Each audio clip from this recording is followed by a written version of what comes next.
Hi, Fionnuala. And of course, one of the big things that we've been talking about with the Deputy Foreign Minister, Faisal al-Mekdad, was the recent gains that the opposition says that it's making, especially in northern Syria, of course, taking a very strategic hydroelectric power dam, as well as also taking a big military base. Now, I confronted the Deputy Foreign Minister with that, and he said he still believes that the Syrian military is the one that's in the driver's seat. Let's listen to what he had to say. I think we are winning. We have already won.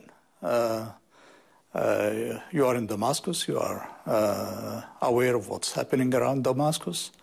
They threatened to have Damascus, more than 1 year ago, and they are not there. We are still here.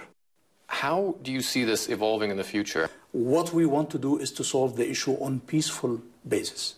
Something which President Assad has said from the beginning of But is it really possible to solve this issue on peaceful basis when your army is shelling neighborhoods? I mean, using artillery to hit urban neighborhoods This is a reaction.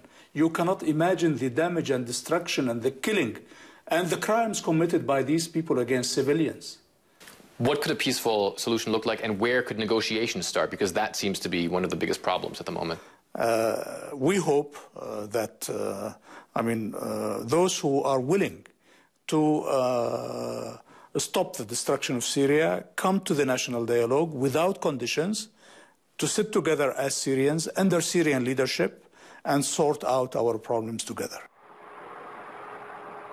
And of course, Fionnuala, that meeting that is going to happen in Moscow, of course, the foreign minister of Syria and the leader of the opposition both coming there. It's not a face-to-face meeting, but both of them coming there for talks.